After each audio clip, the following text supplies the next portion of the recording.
Hello, this is Anti-Zoophilia. Today my friend asks me that if I have heard that scientist/psychologist is trying to make pedophiles acceptable.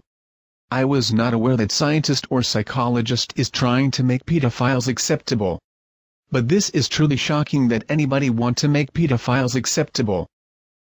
I mean, like, have everyone forgotten what kind of damage what a pedophile can do to a child?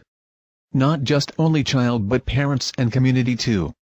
And by the way, they claim that pedophile is born like that. I don't believe that. Anyway, I am not sure if this video what he was talking about. But I would put the link on the description box. When I ever find it again. I want to show you a video. The name of the show is Drive. Fill in the episode name behind the lens, child pornography. Richelle and Travis say they know firsthand what happens when a child suffers from such horrific abuse. They adopted 5-year-old Michael, who was a victim of a child pornographer, and although they felt prepared to help him recover, they had no idea the magnitude of his abuse or what to expect once he hit puberty. Then at 10 years old, the unthinkable happened. I couldn't find the full version, but I hope this clip show how much damage a pedophile can do. Michael was abused by John Campbell III.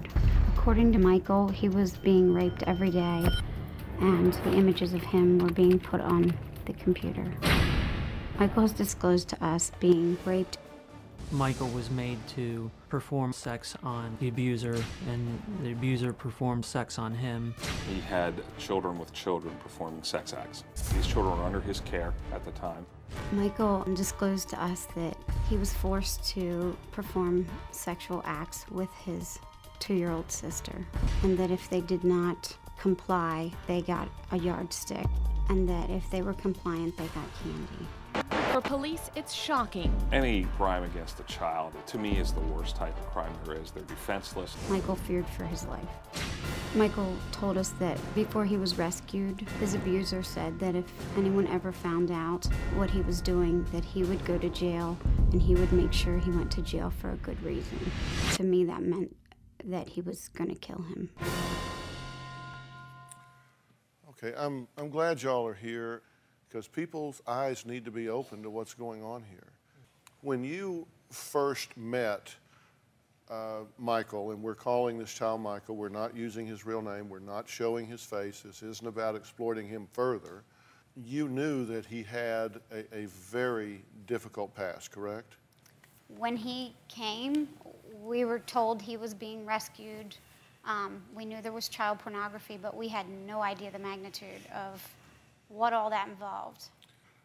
It's my understanding now that this was all being taped, videoed, still photos, to build this massive library of child pornography, correct? That's correct. How did this come to light?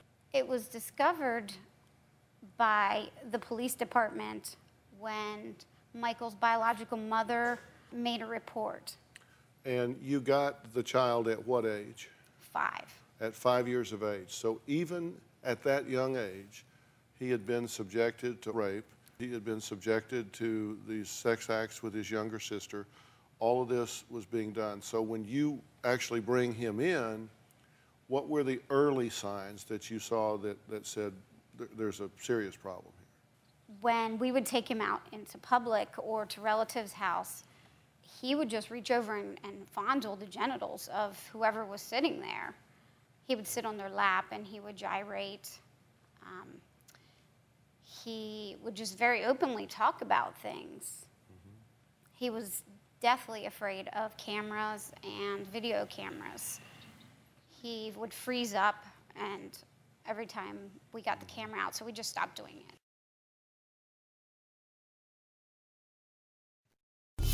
When they first came into our home, we had no idea how damaged these children were. Michael was in shock. He was just an empty shell. He was scared and nervous. I'll never forget the look on his face. Around the age of 9 is when things started going downhill. While sitting on my lap, he tried to grab my crotch. Michael would rub himself on furniture. He would rub himself on people. We noticed he would try to spy on people while they were in the bathroom. Michael on several occasions would try to peek into our bedroom and the bathroom and peek in on my wife and my daughter. We had problems with his sister not wanting to get on the school bus, and we later found out that he was touching her on the school bus. I would wake up in the middle of the night and Michael would be standing over my bed just staring at me. That gave me the creeps. On one occasion, he had tried to touch her over the covers. When I was sleeping, I was having a dream and I couldn't breathe, I couldn't move. I felt like I was trapped. I woke up to her screaming and looked and saw Michael. He was just getting off of her face and his pants were down and he was pulling his pants up. I didn't want to believe that of my child. No one thinks their child's capable of that at 10 years old. Later, this same type of incident occurred, but this time when I woke up, he had his hand on my genitals. I just couldn't believe what had happened. Michael's acts were calculated. We later found out he planned them. He watched to see our sleeping patterns. It was really scary.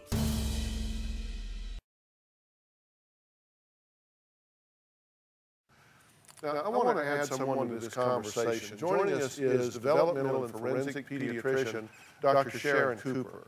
She is also a consultant for the National Center for Missing and Exploited Children. Dr. Cooper, thank you so much for joining us today.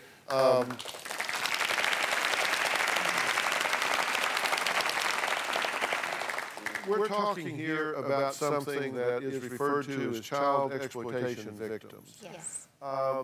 Kind of bring us current on what all of this means and how you would see Michael at this stage of the game. Child sexual abuse is typically a child's secret. Most children don't tell in childhood that they've been sexually abused.